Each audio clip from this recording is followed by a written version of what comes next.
Good evening. My name is Janet Crown. I am the owner and founder of Burn 60 Studios. I opened about 13 years ago when boutique fitness was not even a real sentence or a word, not a phrase. I am the mother of 5 kids with my husband Steve, who's a gang cop at Hawthorne and LAPD, so everybody has to be on their best behavior this evening. I know you have a lot of strength in this room, but I have security. Tonight we're going to be exploring how actors train for physically demanding roles. I'm going to touch on 5 subjects: training and trends, diet and nutrition, mindset, and social media, and what is a good conversation in Hollywood unless you bring up sexual harassment. And then we're just going to end with a quick lightning round of questions.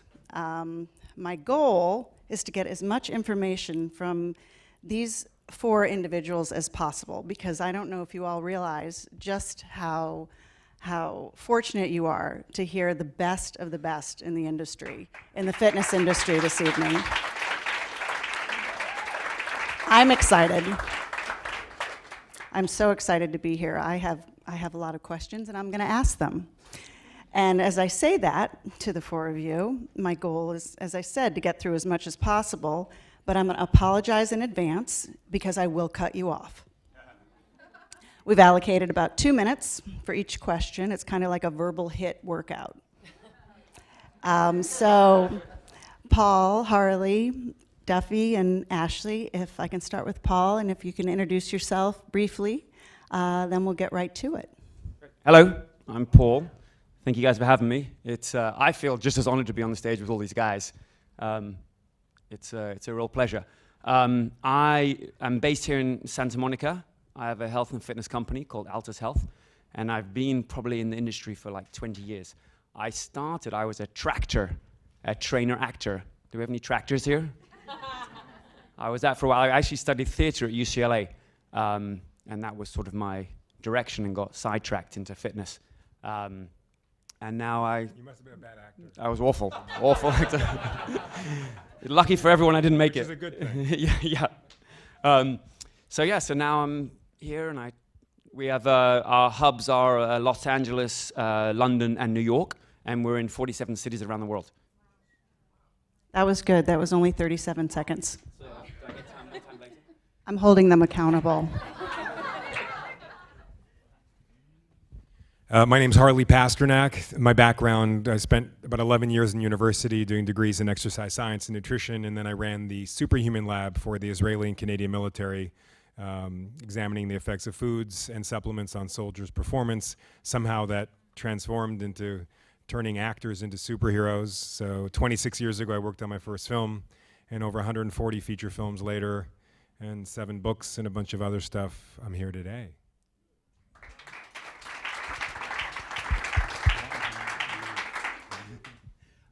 I'm Duffy Gaver. I've been training actors for about 20 years, in the superhero business as well, and I don't know what else to say about it. You can mention Catalyst. I was in the Marines, I was the Navy SEAL. Yeah. I like that. And what else? We'll get to Chris Pratt, but we're going to wait a minute. The names will come up. How long have you been in the business? 20 years. Yeah. I'll speak for Duffy. Just kidding. This could be a shorter evening than you all expected. Ashley. We have a female on the panel to make up for the lack of talking. Just kidding. My name is Ashley Borden. I have been in this industry now for over 20 years, but I like to go by hours. I like to say 35,000 hours. It sounds better.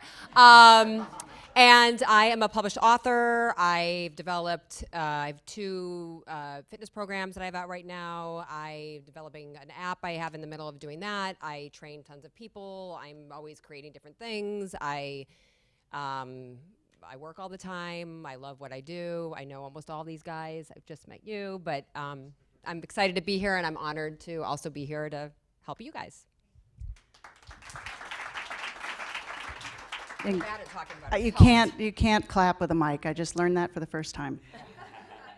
Well, now I'm feeling unaccomplished. But I come to you this evening, by the way, as the client, and that's how I started my business. I'm not a trainer. I never have been, and I never will be, because no one can really peak to the expertise and the professionalism that this panel has right now. So I'm going to start with you, Harley. There are so many fitness trends in the industry today. Some have been around forever, some are new. Functional training, wearable technology, heart rate monitors, high-intensity interval training, CrossFit, Pilates, Zumba, yoga, boxing, spinning, you get it. Given all these choices, what's your approach to training and the philosophy behind it? I don't know. Okay, Ashley, moving on. So my background, because my background is more in the academic space, I really believe in anything that I do or espouse or teach has to come from some scientific foundation. And I'm not a big fan of trying things out for the first time that have not been tried out somewhere else, especially if you're training somebody that's in a film that production will shut down for 6 months if you hurt them. So really simple is one thing. What differs with my approach compared to most people's is there's 168 hours in the week. And even if you're in the gym 1 hour a day, Monday to Friday, you're still not in the gym 163 of those 168 hours.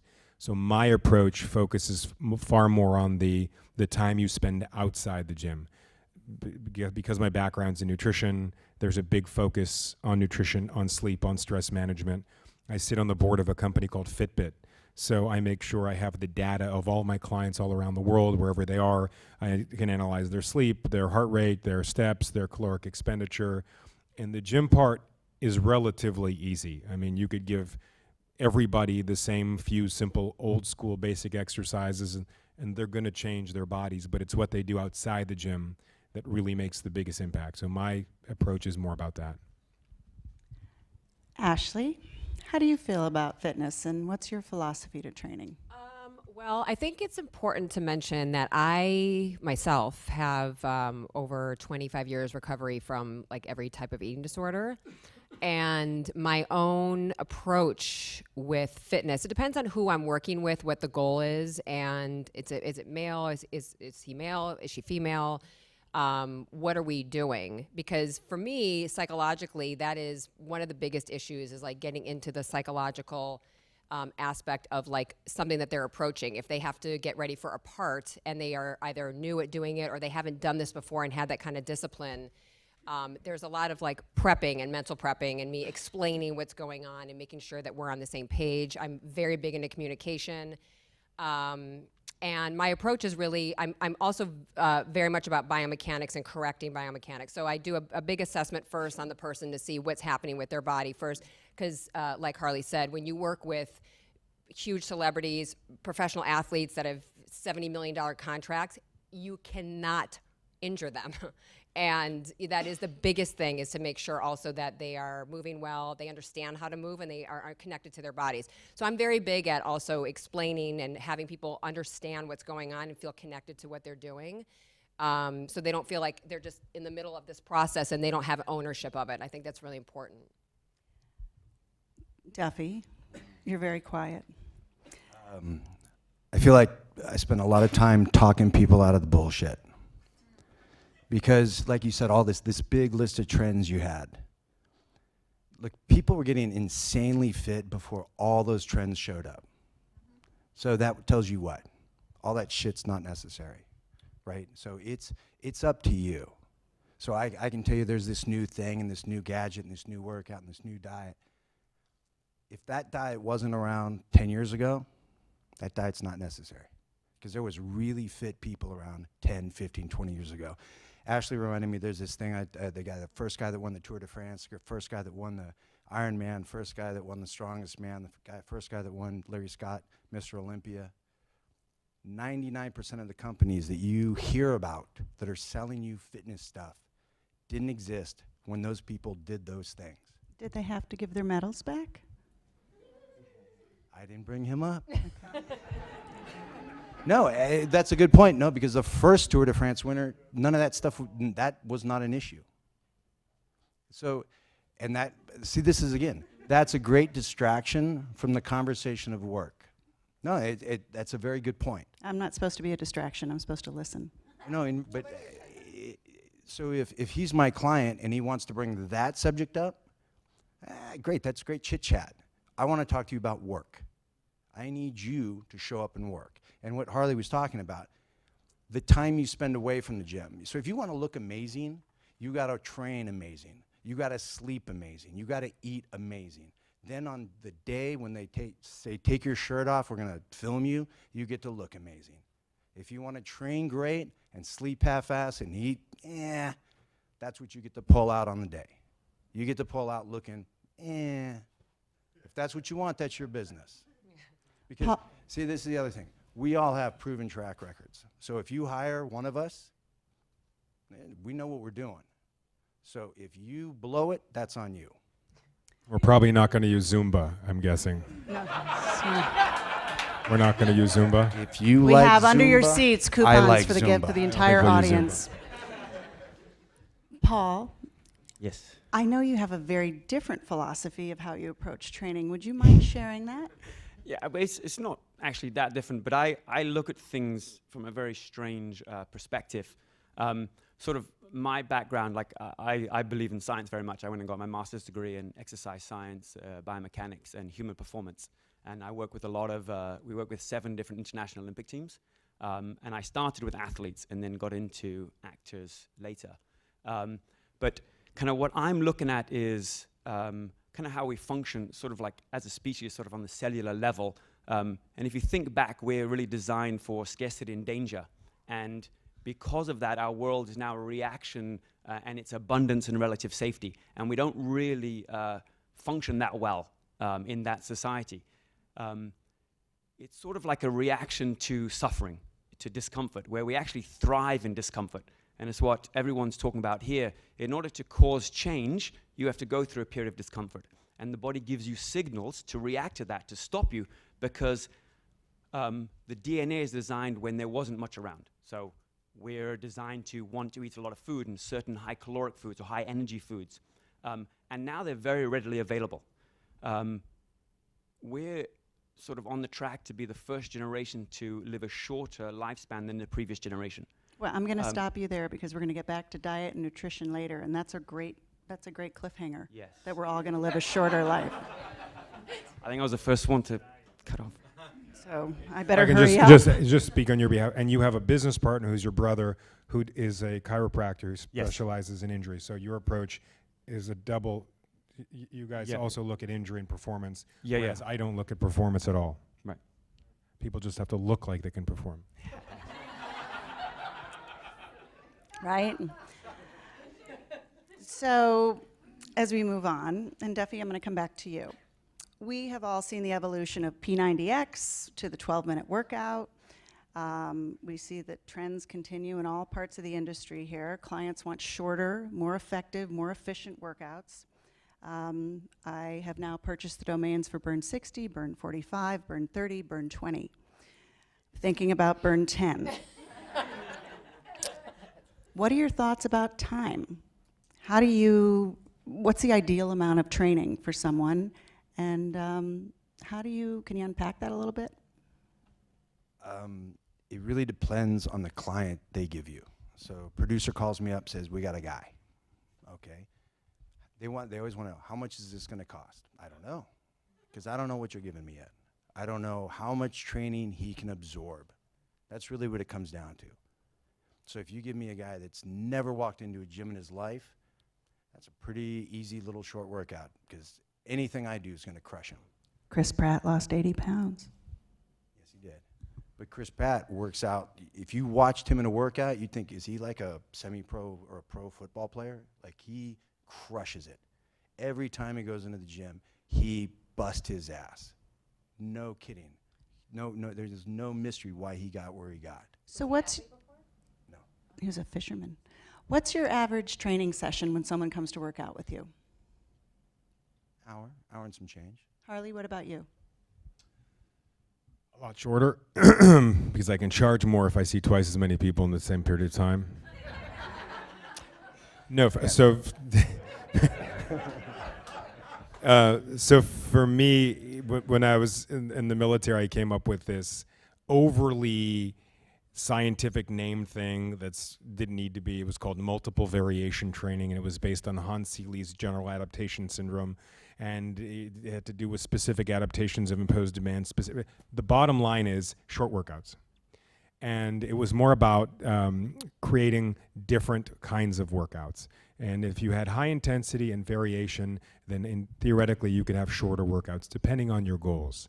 So if someone's goal is to bodybuild and really create giant mass muscle, the workouts tend to be a little bit longer. If your goals are to create high amounts of strength, you need big rest periods between sets. So I think the goal of the client would really dictate the length of the session. But for the most part, our sessions are about 40 minutes. And what about you, Paul? In 20 seconds or less. Yeah, about an hour. But you know, when I'm working with an actor, and it depends on what they come in with, it could be, you know, a long time, because I do get stuck in function stuff, which is not always that necessary. I was kidding too, by the way. You have 10 more seconds. Ashley. Again, it kind of depends on what the goal is. Generally, it's an hour, and it's about 10 minutes of myofascial release or body work. I do a lot of body work on my clients too, and then the workout, and then I stretch after. But again, it depends. Like for instance, like if I have a very heavy client that I was working with, it was a short period of time. Our workouts were a little bit longer, but generally about around an hour. And how many days a week? Again, it depends on what the goal is, who the person is, how much they're paying me, if it's a studio, it's different from if it's a client that sees me, and when people ask that, and they're like, well, how quickly am I gonna be able to change? There's so many who am I talking to? What's your food like? What's the goal? Are you male? Are you female? There's so many different variables. I think people get very hung up on the well, how long is this gonna take me? How long is this gonna be? So I think it really depends on what the goal is and who the person is. And what are you starting with? That's the big thing. If you can move, great. If you can't move, then it's going to take a little longer. And I'll even say, for most of our clients, it's actually no time in the gym. I know that sounds crazy, but for a lot of the people coming in who need to lose weight, the gym is not where you lose weight. You get lean in life and strong in the gym. And if you're only going to go to the gym to do cardio, you don't need to go to the gym. You don't need to go to the gym to eat well, and you don't need to go to the gym to sleep well. But definitely it helps with strength, and it helps with the posture and reduction of injury. And if you're trying to put on muscle mass, you kind of need to work out. But otherwise, our clients who need to lose weight, the gym happens after they lose a bunch of weight.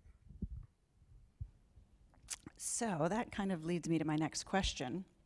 What does physical training look like for actors at various age levels? How do you address that? I'm assuming Reese Witherspoon and Jane Fonda don't have the same workout. I can tell you about Jane's workout. I have a lot of questions about Jane, but that's not one of them. I would say with age, your recovery is slower.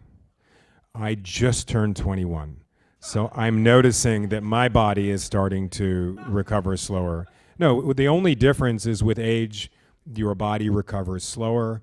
With age, you have slightly less flexibility. With age, you tend to have more wear and tear on your joints. Yeah, and exactly. Yeah, you need a longer warm up. When we're 19 years old, we can show up at the gym and just start and grab a set of weights and just get into it. When we're older, you gotta you gotta warn your body in advance. We're gonna work out in the next half an hour, so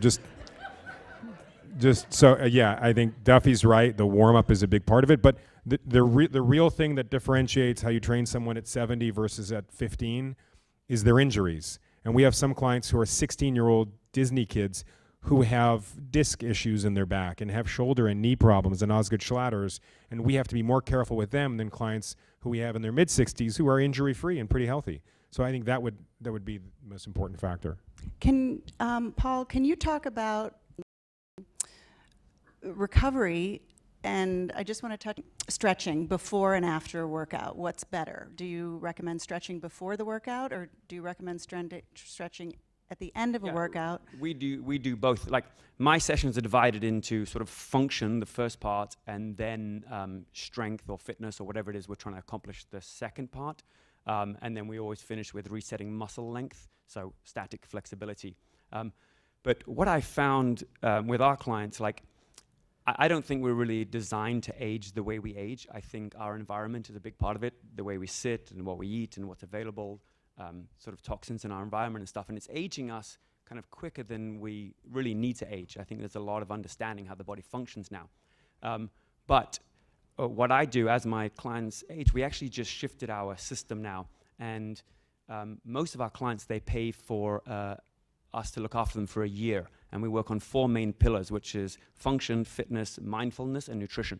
And we curate their whole sort of lifestyle around that. And I have this discussion a lot with my clients. If you go to the gym or workout 3 times a week, it's less than, I think, 3% of your week. And you should be dedicating a lot more because as you age, things change. Really aging, if you look at it kind of just on a cellular level, you produce more cells than you lose. And then after halfway through your life, you start losing more cells than you produce. And in that middle section, you want to lose as few cells as possible or have a shift. And so we're learning a lot with kind of aging. I won't get into nutrition because I think we're going to go there. We're going to get there. But if you look at the factors that involve like sort of output, a lot of it is hormones, which is sleep and nutrition are the main parts of that. Obviously, other things affect it. But that's sort of the most important thing that I look at, especially as people age, their hormones change. So I'm going to open this up to anyone. What do you do, okay, Marvel, Disney guys, what do you do if an actor's not very coordinated and you have to train him for a really serious role? Anyone jump in. I mean, I'll say when I Don't name names unless you feel it's okay. just I mean, between all I of was us. brought on at the time. It was Ryan Gosling was doing what's the wrestling movie, and then he pulled out of it. That Channing ended up doing Foxcatcher. And Ryan is a perfect example of that. Ryan was not a wrestler. He'd never wrestled in his life. And so when I got hired to work with him, obviously I know this is going to sound like surprising, I'm not a wrestler. And I am very big on creating also very good teams. So like I'm a team player. Like when started working with Ryan, I brought on a wrestling coach to work with him. I brought on somebody else that we needed to have as part of the team to go through movement patterns to get him prepped for it. But a big part of it was that there was going to be a lot of discomfort. He ended up, I don't know exactly why he ended up not doing the movie, but for that reason, he would have had to learn from the very beginning how to wrestle, which I don't know if that would have really looked as authentic. I don't know what the reason was that he ended up not doing it, but you know, you have to have the time in order to go through movement patterns and to prep people, or A, injury, or B, it won't look authentic. Anyone else jump in here? Especially for like the superhero stuff, you end up working with the stunt crew a lot because they're going to take them through the fight choreography. I mean, the coordination is really going to come then. So then it becomes a thing of balancing how much you can train them with how much. I mean, if they're in the gym for 4 hours a day, they've got to be in there for this massive fight stuff. And all the Marvel guys, it's just Scarlet and them. It's just mad. Do you train the stunt people simultaneously? No.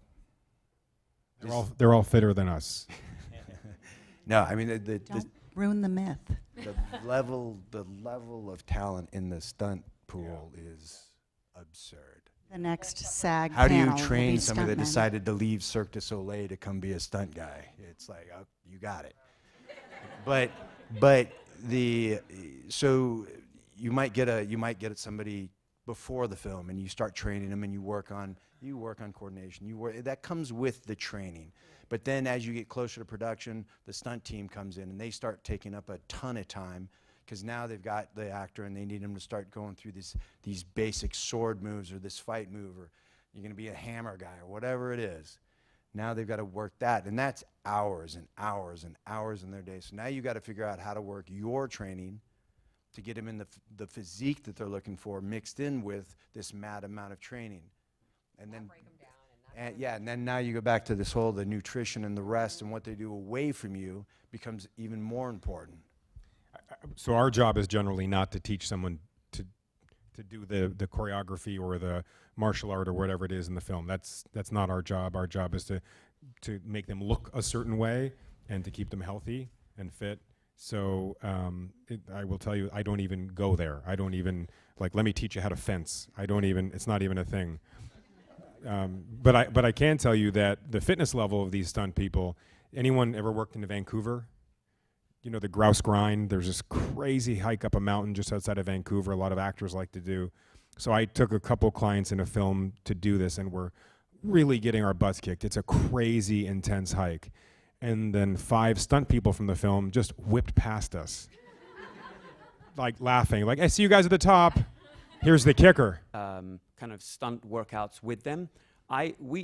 Because I come from a sport background, we would look after athletes in competition. And so that's kind of how I look at it. So we'll do sort of the warm-up, we'll give it to the stunt guys, they'll do their skill stuff, and then they'll come back to me and we'll work together. And I like to coordinate a lot with them. I let them, they're the expert in what they do. So I don't ever get involved in that, but I'm there to support them and help them kind of whatever they need along the way. So I'm going to shift gears a little bit. According to Forbes, the top 10 fitness influencers together have over 40 million Instagram followers, 2.5 million Twitter followers, 52 million Facebook likes, and over 5 million YouTube viewers. And less than 5 inches of fabric of clothing that they're wearing. That was my next sentence, thank you. I sent him the script last night. I took a poll because as I looked at these 10 influencers, I thought, well, maybe I'm not the demographic to be looking at these people. So I took a poll of my 26, 27, and 19, 18, and 13-year-old family at the dinner table. It was a very deep poll that was very qualified. And I asked if they knew any of these 10 people. And my 13-year-old knew one, which made me put parental controls on her computer. But Harley, you brought this up to me when we spoke. What impact has social media had on the fitness industry? Because I really don't know who these people are, and they're doing really well. So we talked about it because I spoke at an event that Facebook sponsored recently, and I turned to the heads of Facebook and I said, with all due respect, I hate Instagram. I, up until 6 months ago, had a BlackBerry, and I had somebody else do my Instagram because I feel I'm too busy practicing my craft and focusing on my craft than I am to spend 2 hours a day taking that perfect photo in the perfect lighting and sending that out to virtual space. I think the problem is you have people that have real life experience, real life education, and that is not valued in social media. You have a new generation of gurus. And so of the top 10 fitness influencers, I believe they're all female. They're all under the age of 25. There were 2 guys in there. One lifted 231 pounds and had 600,000 views. He did a row. That was it. Now he has a clothing line. There you go. You know, I think a big problem with a lot of people that don't realize. I'm sorry. Go ahead. So you have a problem. So I don't know in your lives who you really value as an authority in their field, but the physical therapist who I see, she rehabbed Kobe Bryant's Achilles tear. She's probably the best physical therapist in the country. She doesn't have an Instagram page because she's busy doing her job at the highest level. My dentist, I think he's the best dentist I've ever had. He also is a professor at the university. He also has a PhD in dental. I mean, there is no better dentist you'll find. He doesn't have an Instagram page because he's busy being the best dentist in the world. And I think the problem is we've created these false gurus. And it's very dangerous when they're giving out nutrition advice. You shouldn't give nutrition advice unless you have a 4-year university degree in the field of nutrition, followed by an internship in clinical dietetics or a master's degree in the field. You can kill someone or make someone sick giving them the wrong nutrition advice. It's just a fact. And you have thousands, and training. Training's another field where you can give people exercise information advice and you can injure them. You could kill them. Spinal injury, you can. Yes. Almost seen it. Yeah, I believe it. So it's frustrating to us who spent cumulatively 90 years or 100 years on this stage doing our craft. And by the way, Well, Paul has By the way, informed us You know- we're all not living long. Most of that's that's on just Harley. Duffy. But you made a good point. You made a good point, though, Harley. I think that there's the people who are educated enough to understand when they're looking at something. I think her name was Jen Seltzer. She was a big butt girl. The butt girl, the ass girl, Yeah. right? So great. You like to look at her ass. It's great. She's got. I follow her. photos. You what? I admit I saw her page. Okay, yeah, somebody showed you. But she ended up having, I think, a column in some. She was giving fitness advice. And here's the thing. I think it's like I don't want to sound like I'm a hater, right? Because I mean, there's great if you want to, if you want to have. Okay, I sound like a hater. All right. But if you want to have an Instagram account, like my osteopath who I love has an Instagram account. He, to me, is one of the best osteopaths I've ever worked in my life. He's not on it 24/7. I understand what you're saying. When somebody's like obsessively on their Instagram and it's nonstop, I do also feel like when you have time to actually work. But I have both. I was actually just talking about this with Duffy because I value social media for the right reasons, and then I resent social media for a lot of other reasons. But I think when you're looking at somebody who's never touched a human being, this is the thing. If you've never touched a person and you've never trained a person, but you've trained yourself and you think you look great and you want to put your fitness program on with your 1 million followers, it is so dangerous because you've never actually, I mean, there's so many variations and variables when you're working with different people. Kayla Eitzenin. Yeah, there's a perfect example. I She don't know was her a last name. Don't give 16-year-old. her props. She was a 16-year-old girl with, and I'm not quoting, with let's say some health issues. And her boyfriend was very good at technology, and from what I understand, created this page for her. And this is the largest, most successful online fitness business in the world. I'm guessing at 16, she probably didn't have too many courses under her belt in exercise biochemistry and biomechanics.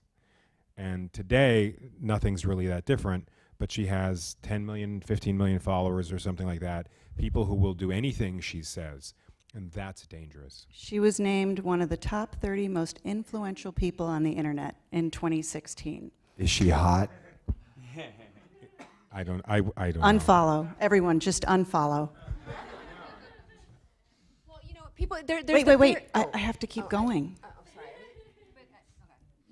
We're already halfway through. I see my. Wait, hold on. Oh, there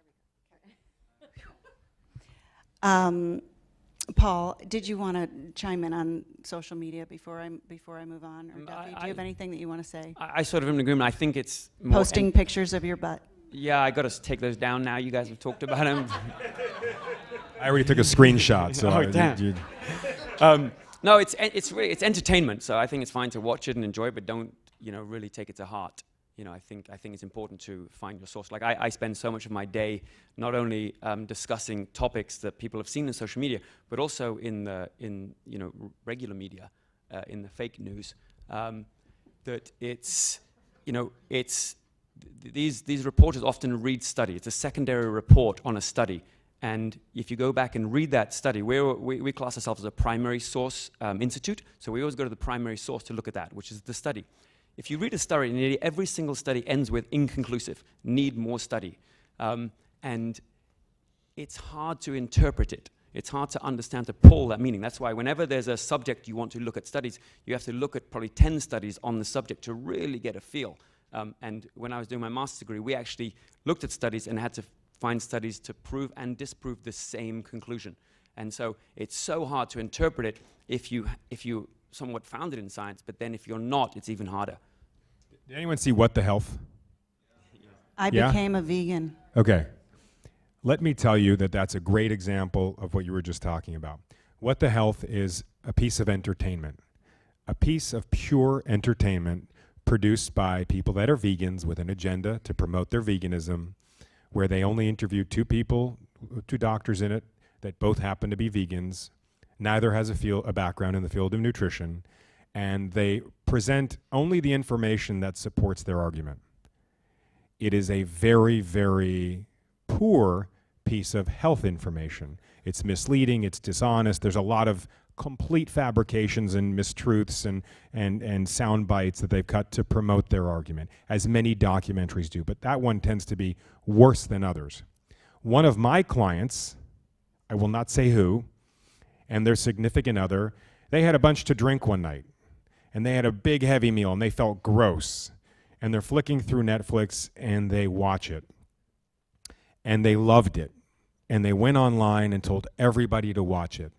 And within 48 hours, it was the most watched documentary on Netflix. And then, because of that, it became viral, and people started taking it as gospel. I can tell you that no one is dying of eggs. I can tell you that the longest living country in the world with the lowest incidence of heart disease and diabetes also consumes the most seafood in the world, Japan. I can tell you that 9 of the 10 longest living countries in the world with the lowest diabetes and heart disease and most cancers are also the highest consumers of dairy in the world. Sweden, Finland, Norway, Iceland, Denmark, all the Mediterranean countries. So it's a very misleading documentary that's just blatantly wrong. That is a great example of how social media is also misleading us. And sweetie, we'll be going out and having steak tonight. And a burger. I wish I'd talked to you about 3 months ago. I'm starving. It's true. So, Ashley, with all that's going on in the world today with respect to sexual harassment and sexual misconduct, how, if at all, has that impacted the way you approach training? And you really trained Harvey? I was like, no. I've been holding on to that joke all night. Sorry, I was a little slow. I was like, which Harvey? Well, let's see. I was talking to you earlier about it, but so. Sorry. Okay, so the sexual harassment. I mean, there's two ends of it, right? There's me training people and me sexual harassing somebody. It could be, or it's the other end of having a client sexually harassing me, right? Could be either way, male or female.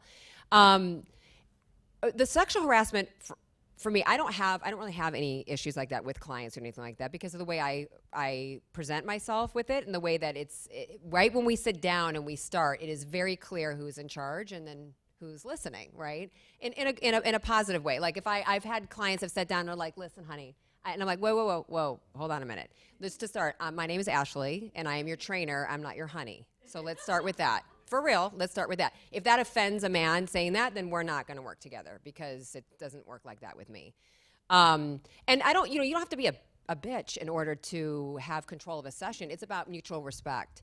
And when I first started training, I didn't train men. I didn't train men for the first couple years that I was training. I only trained women because I didn't feel comfortable training men. I was 20-something years ago, and I just didn't really feel that comfortable doing it. So as time went on and I felt more comfortable, I knew what I was doing, I felt like I felt a mutual respect, then I started training more men. But I think sexual harassment has to do with the way you present yourself with the client and the way that look, it doesn't matter to me, it doesn't matter what you're wearing, it's the way that you hold yourself and the way that you present yourself, male or female.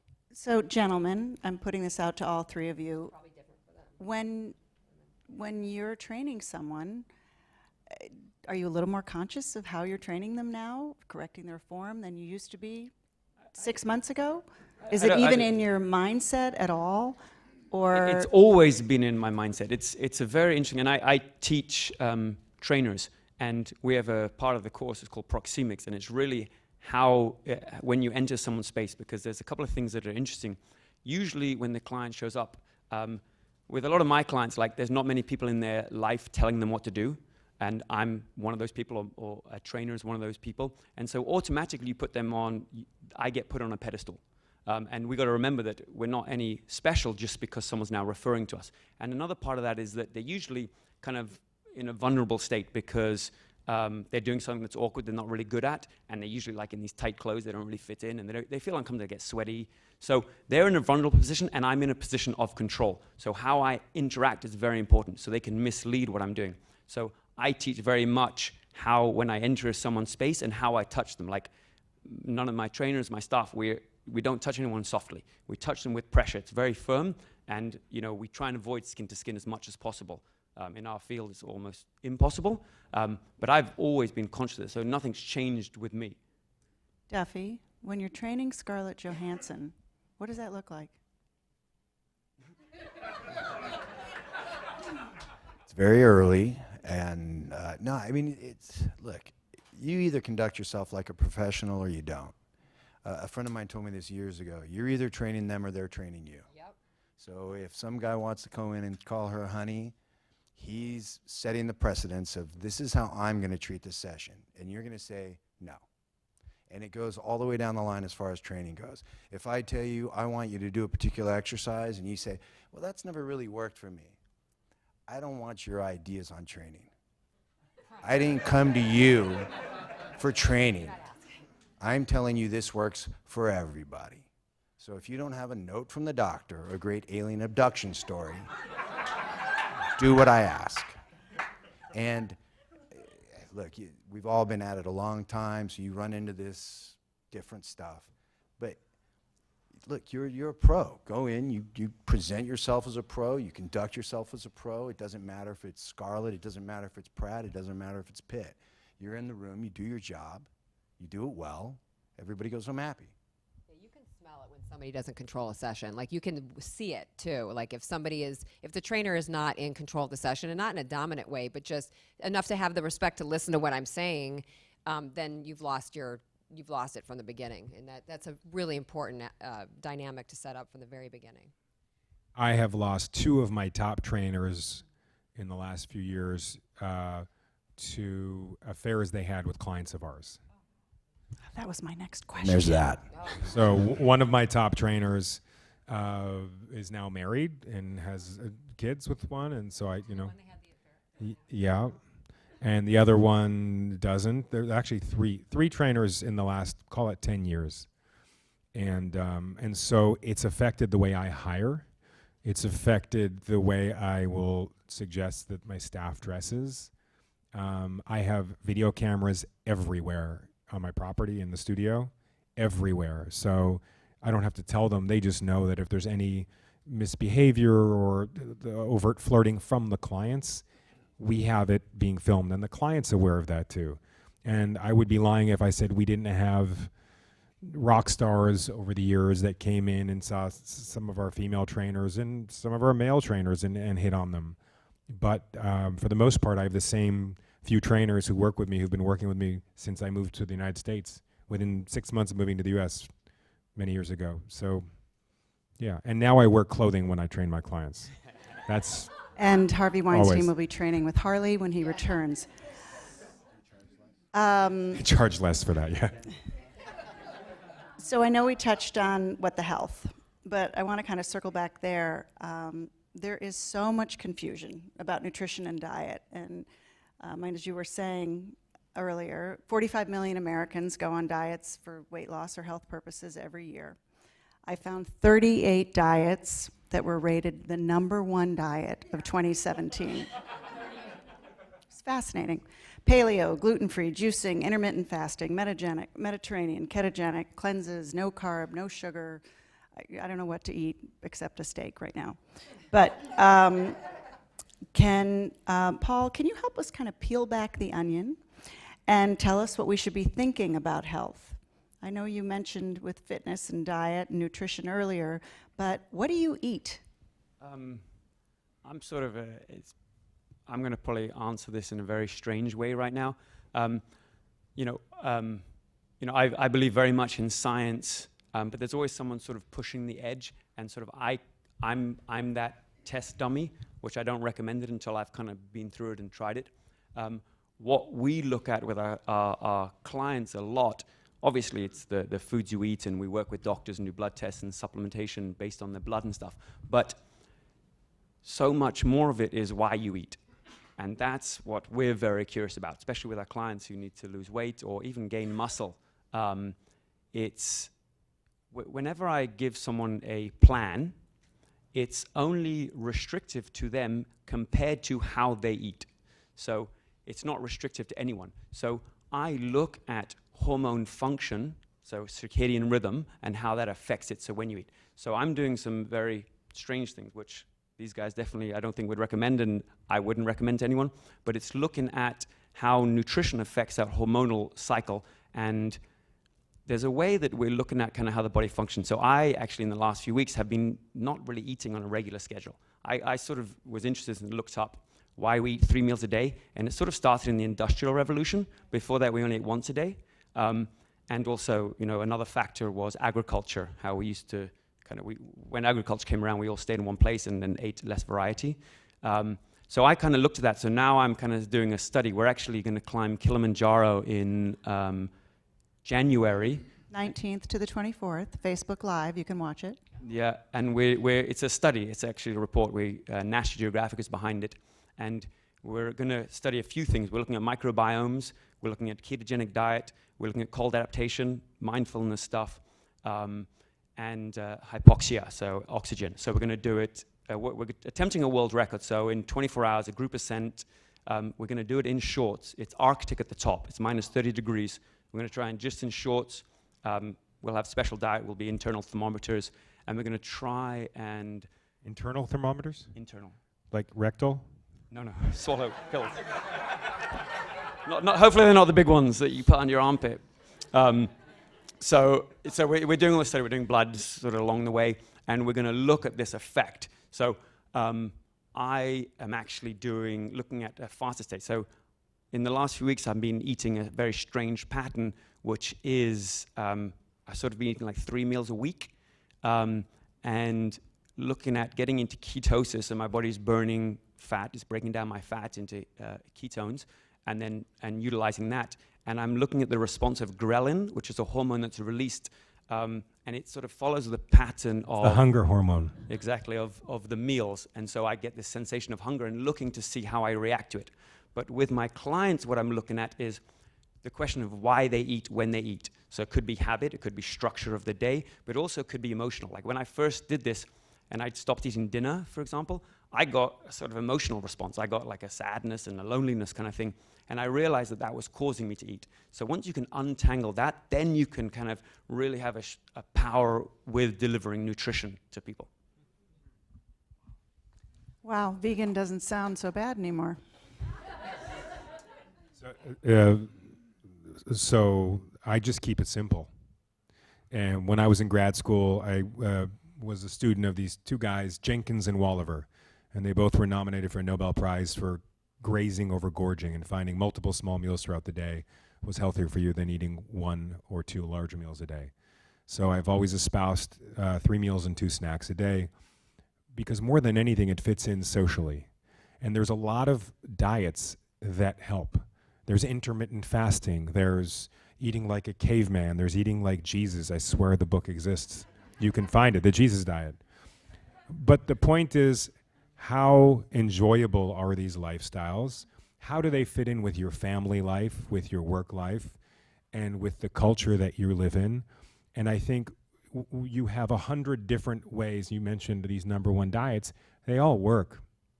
But the question is, what's most sustainable, and what will give you the lowest rate of exertion, mental exertion, really. And so at the end of the day, there's not one thing that fits for everybody, but there's definitely a few things that fit for most people. And I keep it simple and try and explain things simple, and I try not to use big scientific words as much as I can, because most of our clients don't have a background in the field. And so I just teach them things like 3 meals and 2 snacks a day. Every meal there should be protein the mass of your hand, unlimited vegetables, a palm full of fiber, and healthy fat at least the mass of your thumb. Simple. So going one step further to that, Tom Hanks put on 30 pounds to play the baseball coach in A League of Their Own. He lost 50 for Castaway. Matthew McConaughey survived supposedly on Diet Coke and egg whites and a piece of chicken a day when he played Ron Woodruff in Dallas Buyers Club. Chris Pratt dropped 80 pounds. How did Chris Pratt drop 80 pounds and train? That's my other question to that. When someone's trying to lose a significant amount of weight and they're dieting simultaneously. What does that look like from your perspective? How do you motivate them? How do you tell them not to go off the rails when they're trying to have a social life, have a work life, trying to gain all this muscle and lose all this weight? In that regard, all of us have it easier than other trainers. You're going to get shirtless in front of a Panavision camera, and they're going to throw your half-naked ass on screen, and it's never going to go away. Do you really want to start missing workouts? So there's a built-in. We got it. See, but that said, People are self-sabotage. We have the most motivated clients in the world. but that said, and I think I talked to you about this on the phone. Like, look, the Navy SEAL thing goes a long way with a lot of people. And a lot of it's based on the fact that it's really hard and almost nobody makes it. But the truth is, acting's really hard and almost nobody makes it. So the people that we get, the people the studios call us and say, hey, we got this guy, hey, we got this girl, they have made it through a filtering process of, I won't give up. It's absurd. So when somebody calls me and tells me, hey, we got this guy, Chris Pratt, and you Google him, you're like, okay, I got him. He has tried so hard to get what he's already got. And the people at Marvel are smart. Those guys over there, I tell you this, every single one they've handed me, they're great people. They have an insane work ethic. They're as personable as you could possibly imagine. There's nothing drag about going to the gym with these people, and they work their asses off. And Marvel's smart. They see that. They interview all these actors, and they're like, this guy, Chris Hemsworth, Kenneth Branagh told me, there's all these different actors came in and auditioned. He folded his, when he took his shirt off to do his thing, he folded his stuff up, put it in the corner, and he thought, he took note of that. Because they're going to go and spend a year with you. You're going to be working your ass off. You're going to be dieting your ass off. You're going to be a grumpy, miserable shit. And you have to act. They see who you are. They see what they're getting into. They don't want to be with that actor that you've all heard about that's a pain in the ass and pissed off at everybody and whatever. It's just us in the room, Harley. It's just us. Good call. Don't do it. Because the industry is so small. That's the thing, right? I mean, like, our industry especially is so small, and with the actors and the reputations, everything, that is all you have, is your reputation. And when you're known as somebody that's a team player, you're willing to work hard, like Duffy was saying, I mean, that goes so much further than just being a great actor. There's a lot of great actors out there, but you need to be a great person. So how do you get into their heads? What's the mindset how do you get into their heads, or do you even need to? I don't think you need to. Duffy said it. These people's entire identity, dependent income, everything in their world depends on them looking the way they need to. Your job is not to motivate them or get in their head. Your job is to show them what they need to do. Be there for them, teach them, show them, and eliminate any roadblocks. And that's in guide. You're the guide. Exactly. You're the guide. There's a lot of actors that you saw that were really talented actors that were in big films, and you're saying, like, whatever happened to them? I haven't seen them in a while in a film. It's because they're probably nuts or not nice people, and no one wanted to work with them again.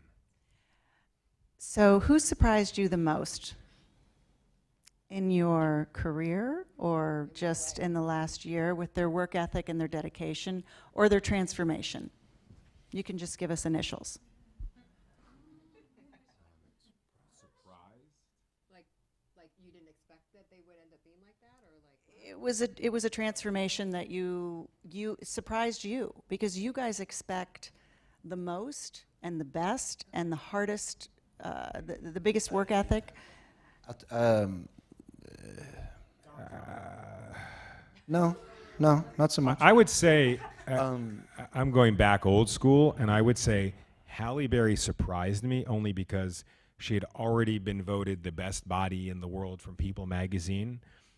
She had already won an Oscar, just won an Oscar. She had the perfect body. Yet we were doing Catwoman, and all of a sudden she wanted to somehow prove that, you know, what she had at that point was God-given, but she was then going to prove to herself and others that she could, through work, transform that perfect God-given body into something else. That was a surprise, because I thought she'd just say, oh, I don't really, look at me. What do I need to do? So we're getting close to the end of the evening. So I have couple last questions. What makes a great trainer? I open this up to all of you. Or you can answer the other question. What makes a great client? I can answer that. Go ahead. I trained a guy, an actor, a pretty big actor, for quite a while. And one day I go to the gym and I hand him the curl bar and he looks at me like, what are we doing? And I was like, damn it. Not checked in.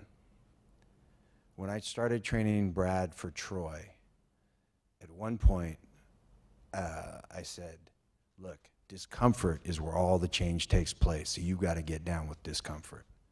And he went over and he got a grease pencil, and the walls of his gym were mirror, and he wrote, discomfort is where all the change takes place. And I thought, he's in. A good client is in. And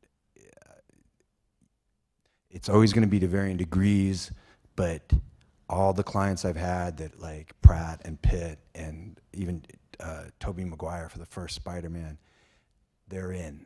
That you, like, when you're talking to them, you see that they're getting it. They're not coming up with some BS chit chat about a workout their friend told them about, whatever, or a meal plan that I heard my friend's girlfriend is on this thing, whatever.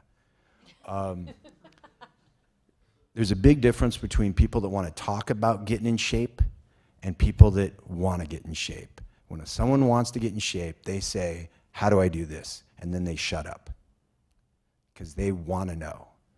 Other people want to talk your ear off in the middle, like, dude, shut up and pick the weights back up.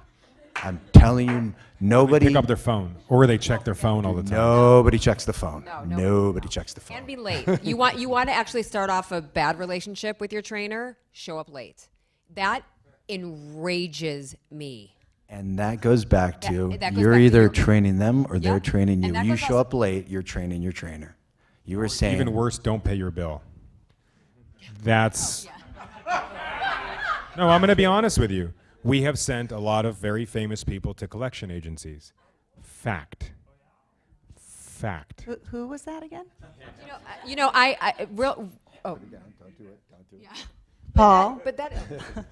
before Ashley spills. Yeah, What was the question? Yeah, no, I think a good trainer and a good client, I think it's I think on both sides, there's people who show up for a job and they do it. They just, they're there, they're present, and they get to work. And respect. Yes. If they respect you, they respect your time, they respect your expertise, and they respect, it's all about respect. If they respect you, then you'll do anything for them. You'll come in on a Sunday. On the trainer aspect, show up with a game plan. Pet peeve. Don't ever be a trainer working for me and let me find out that you walked into the gym and you're like, let's wing it. How does that even work? I don't know. I'm gonna figure out a little workout for you today. Dude, you better, look, our clients, whether it's them or the studio, are paying a pretty penny to show up. And if you cannot respect them enough to have them in your head a lot, not in the gym, but out. If I got you as a client, I'm out thinking about what I want to do with you, where I want this to go. I get you at point A, I need you at point B. How am I going to make that happen? How am I going to get your head into it? How am I going to get your diet on track? How am I going to get you to stay on track? That's what training at this level is. It's not like, hey, hi, let's do it for an hour. Forgot about it. It is, I got to get this. I got 6 months to get you from point A to point B, and it's on my mind a lot. Wow. So we're going to do a quick lightning round, and then I'm going to take some questions from the audience. So I'm just going to go down the line here. Ashley, who's your favorite body in Hollywood? Male or female? Yes. Male and female. Favorite body? I mean, I think Jessica Biel has a fantastic, athletic, beautiful, healthy body. I would say, I don't know if it's one of your guys' clients, but I think she's gorgeous. Jessica Biel and Gwen Stefani, I think. That's the guy? Oh, sorry. No, I'm thinking two girls. I mean, We'll come back to you. Duffy? come back to me. Chris Hemsworth. I'm going to say Chris Hemsworth. Chris, yeah. You got to come up with two people. Same? Yeah. Same question. Same question. I'm out. Hemsworth, he's just too handsome to pass up on. Female body, just Jessica Biel.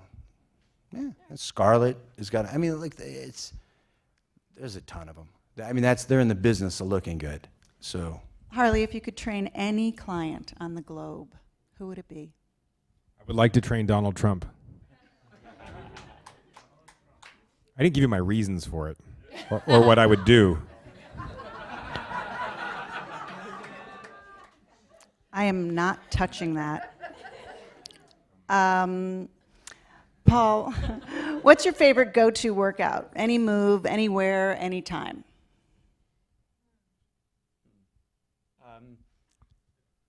Push-up or squat? You know, I like functional stuff.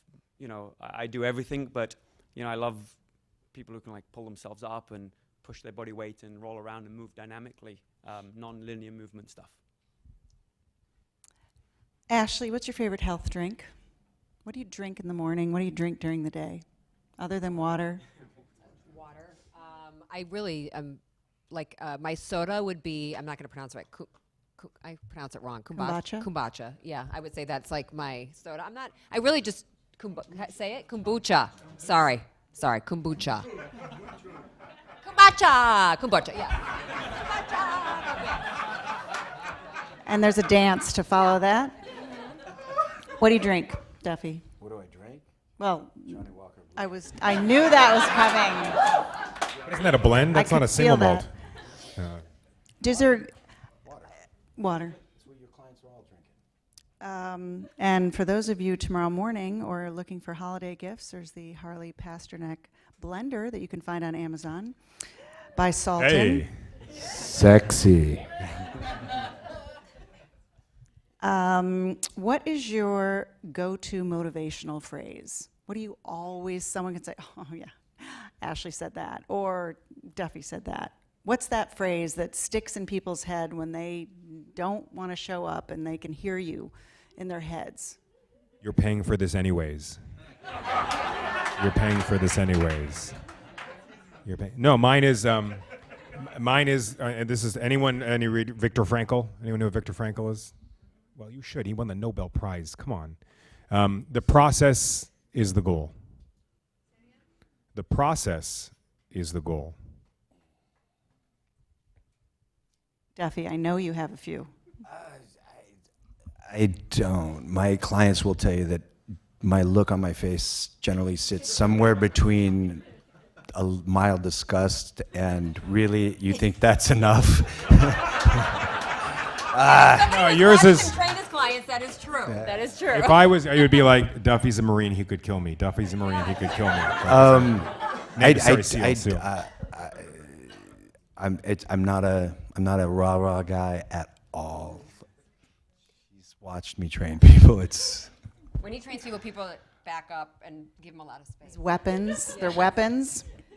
I'm always like, shut up and let's work. Stop talking. Stop talking. Stop talking. There's no never talking. train with you. I could never train with There's you. no talking in the middle of the workout. And it's like, how are you talking? You're supposed to be focusing on what you're doing right now. And it's never too late. My motto is it's never too late. It is never too late, and that is true. So before we get to questions, do you have any advice for the Thanksgiving holidays as they approach? How people should be eating or shouldn't be eating? I know that's a very open-ended question, but I think enjoy it. I think have a great time. I don't think you should always forever eat a certain way. So the Thanksgiving, I think the I'd go day for it. after Thanksgiving sandwich with everything is still fine. Yeah, if that's part of the holiday, go for it.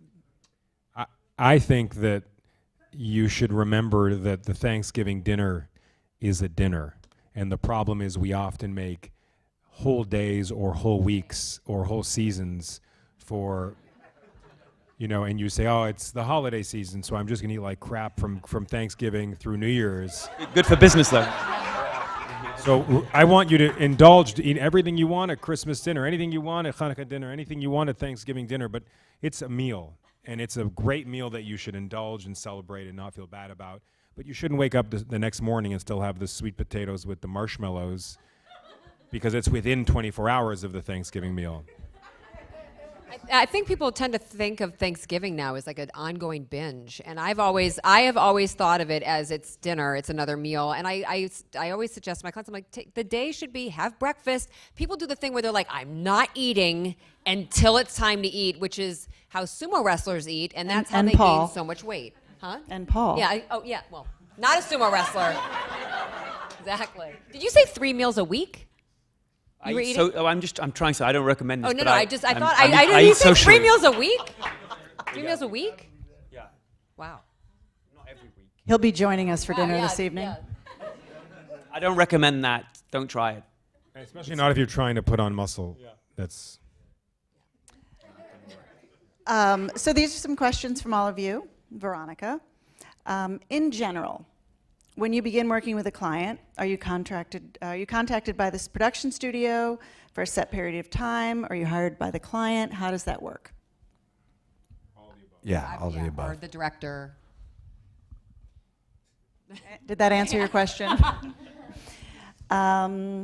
Jay, what style of martial arts training should actors take up? Is ballet a style of martial art? What you can't, like, if you go take jiu-jitsu, you'll never get a jiu-jitsu movie. You'll get some other movie. They do it for the role. So I would say, if you want to be fit, be fit. Do some fitness so that you are in control of your body. And I mean, this is a big thing. When you get actors and you get them on their diet, and you get them on point with their diet and their training and everything, and all of a sudden they go, wow, I really am in charge of my body. I can do anything I want. If I need to put on weight for a role, I can, because I know I can take it off. If I need to get lean for a role, I can. I know I can get big again. That's, I think, for an actor, that's the most important thing, is to get control of you. I would say do no martial arts because it just increases your risk of injury and it promotes poor posture for the most part. Almost all martial arts have to do with closed stances and protecting yourself. And if you had to do one, and it was just to be conditioned, I would say capoeira. Jiu-jitsu. Because capoeira is non-contact, so you're not going to get hurt. And capoeira is just all cardio and dance, basically. So you're not going to kick anyone's ass. Believe me, don't get into a fight if you do capoeira, because if someone's in an alleyway and you just start dancing, You're in a samba. you're in trouble. But it's a good overall conditioning martial art if you had to do one. And are supplements safe, and are they good to take? How do you feel about supplements? I know we only have like 2 minutes, but I'm not a big supplement person. The only supplements I really recommend are like an EFA, an essential fatty acid like Udo's oil or something like that. And if you need to do like a protein powder, I'm not a big supplement taker myself, or unless I bring in my dietitian that then does all the recommendation of that, because like Harley said, I have a dietitian that I work with. I don't do it myself, and having a team of people is the most important, because as an expert with nutrition, that is so important that you have somebody that knows what to recommend at the right time, or the right supplements. Nobody in this room needs a supplement. Nobody has ever needed a supplement. Supplements some of them are for convenience. So if you don't want to have a grilled chicken breast for lunch and you want to have a smoothie and you need to put protein in the smoothie and chicken's not good in the smoothie, even with the HARLEY PASTERNAK Power Blender, then protein powder is good and it's convenient. But nobody has ever needed a supplement. You can get everything you need in your diet. Sometimes it takes extra work to do so. And when I travel with a fiber supplement because I tend to eat less vegetables and fruits when I travel, and that's when you get constipated, so I'll travel with Metamucil or psyllium fiber. But no one has ever needed supplements, and if you ever see anybody, a doctor or anybody who tells you you need it and happens to also sell it, run. In fact, in Canada, where I'm from, it's a federal offense to do that. If you're a medical doctor and you sell somebody a supplement, you get your license revoked. We all need to move to Canada. How do you lose belly fat?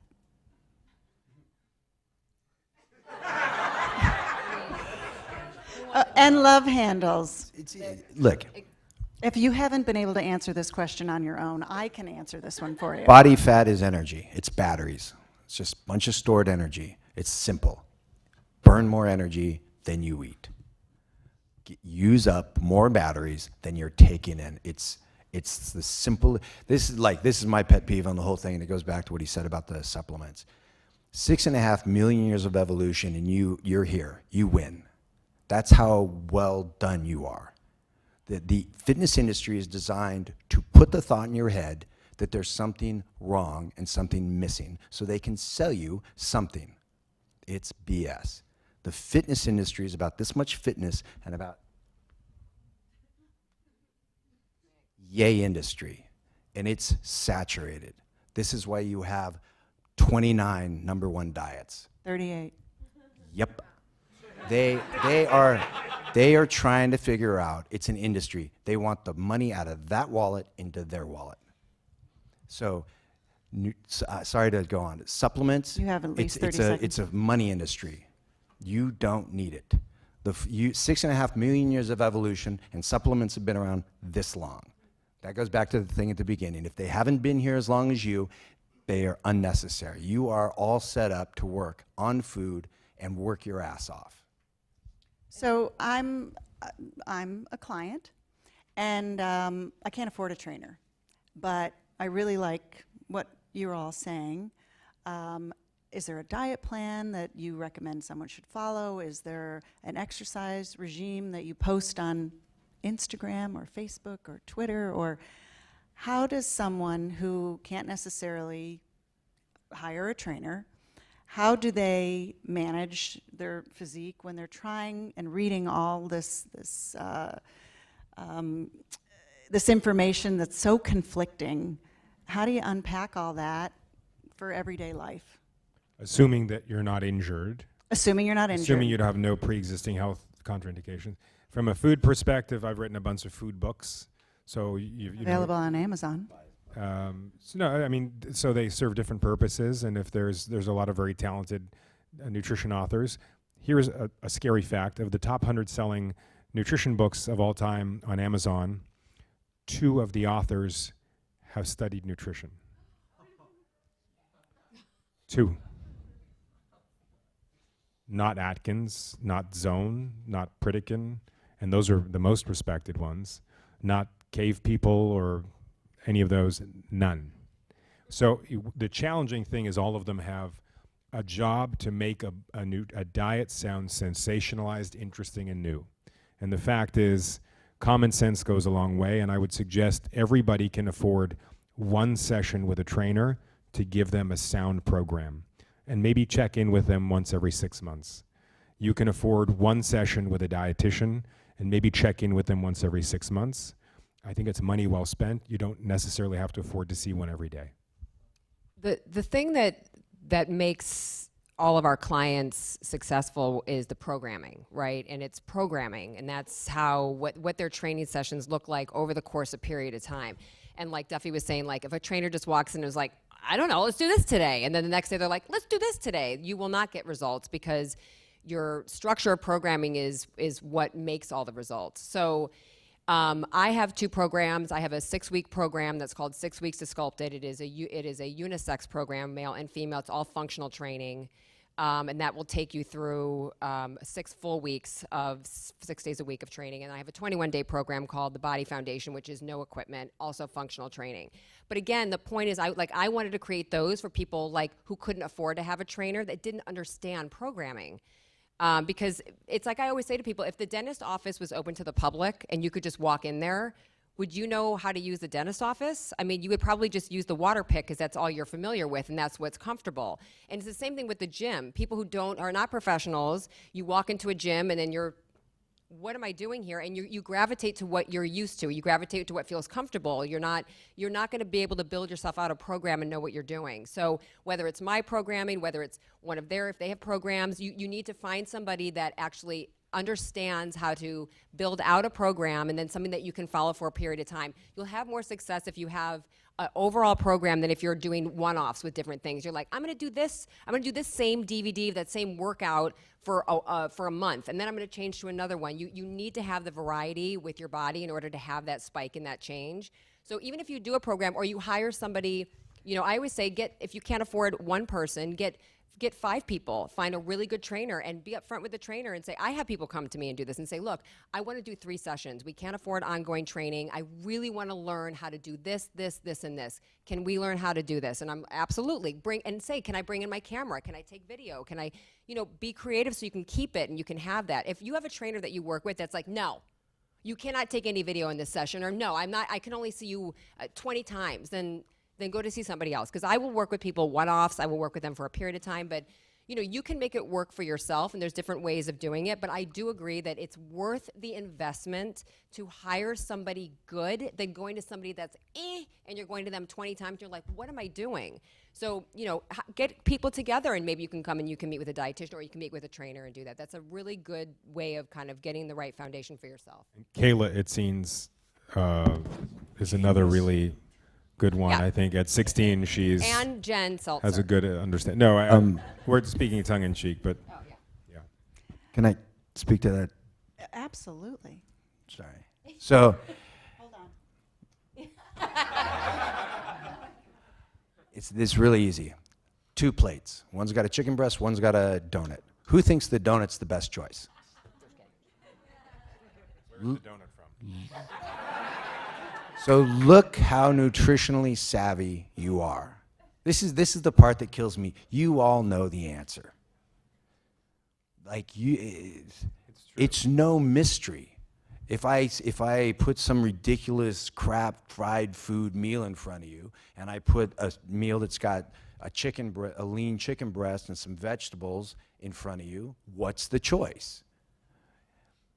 Well, let's pretend like you can't possibly know that, so you have to go get on the internet and look at that for 4 hours, and then grab that book that your friend loaned you because he kind of tried that diet for 10 minutes.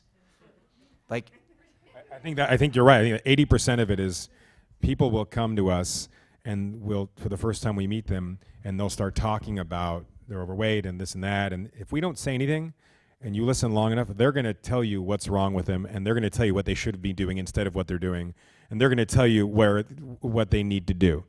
They're like, I can't lose weight. I don't know what it is. I exercise all the time, and I don't know what it is. I drink wine every night, but whatever. I probably shouldn't drink wine, right? I guess what you're saying is, but anyway, and you just don't say anything, and they just keep talking, and they're going to, like you said, they know. The only tricky part is this: there is a lack of education in part of it, where people think that having juice is healthy. That if they, for breakfast, have a big glass of juice, they are being healthy. And maybe they really do believe that. They see a picture of all these fruits and vegetables, and then they see the bottle with the green, vibrant color, and they think they're being healthy. So I think, you're right. 80% of the time, common sense will get you there, and I think the other 20% is education. and on that subject that he was just talking about, you see these pictures of these like really amazing, sexy people, and they got this product. Okay, they didn't use that crap. Because nobody was going to put that product in an unfit person's hands. So that person went off and ate really well, common sense food, worked their ass off, got in great shape, and somebody said, hey, hold this product. We're going to take a picture of you, and you can sell it. The example I'll use is Dorian Yates. You guys probably don't know who he is, Mr. Olympia over and over, and now he's got a line of Dorian Yates products. You need it to look like him. He didn't eat that crap. They didn't give him a product line until he was already Mr. Olympia a bunch of times. That stuff has nothing to do with him. That's crap to get your money. Sorry, that's it. No, this is good. But you know, I'll also. No, we're done. Oh, I'm sorry. But wouldn't you love an honest Well, we're not Dorian really Yates, done. like an honest Mr. Olympia coming out there and saying, look, I've been a 7-time Mr. Olympia. Here's the syringes that I use. Like, I would respect him for at least being honest, and they probably are the best syringes you should get. Well, now we're done. Now we're- I want to thank everyone this evening for coming this evening. I want to thank our panelists.